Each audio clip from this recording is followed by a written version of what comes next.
When I was 12 years of age, I was fortunate enough to have a paper out, and I would collect from 106 customers on Friday afternoon and Saturday mornings. And I would put all the cash, all the change out on the kitchen table, and my mother would help me roll the pennies, dimes, nickels, and quarters. And then we would pay what was due the paper company, then what was left was mine. And then my mother would say, now, we're going to take out 10% of the tithe.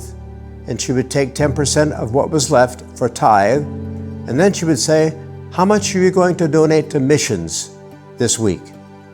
And then we would take out a portion for missions. And so at a very early age, I not only learned the practice of tithing, but the joy of giving and being generous for what God has blessed us with. We're Ted and Marietta Terry. This is Marietta. I'm Ted. And we've been members of Trietsch for 7 years. And we're here to tell our story about how God has blessed us through the ministry of tithing.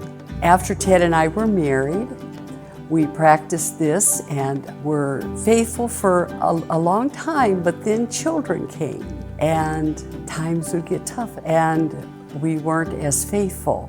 We'd give a little here and a little there, but not on a regular basis. And within a few years, God brought a verse to me that changed my heart, and it was from Malachi 3:8-10. And God is speaking here, and He says, will you rob me? Yet you have robbed me. You say, how have we robbed you? In your tithes and offerings. Bring the full tithe unto the storehouse. Put me to the test, says the Lord Almighty. See if I will not throw open the floodgates of heaven and pour out for you so much blessing that there will not be room enough to store it. When I realized, and the Spirit of God dealt with me, that we were robbing God, my heart was broken. And we decided from there on that we would never do that and be a part of that again.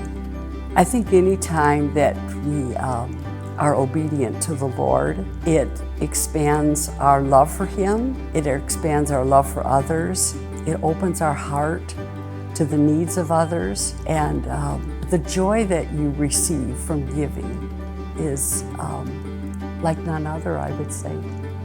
The one and only wisdom that I can think of is it's a command of the Lord. As faith followers, it's our responsibility to give. And when we give, we don't give to get. We give because Christ loved us first, and we love Him, and we want to give out of a heart full of love. And the joy, there is a little bit of selfishness in it, because the joy you receive when you give to others, that is unspeakable and full of glory. So we would suggest to our friends at Trietsch, learn the blessing of giving and the joy of generosity.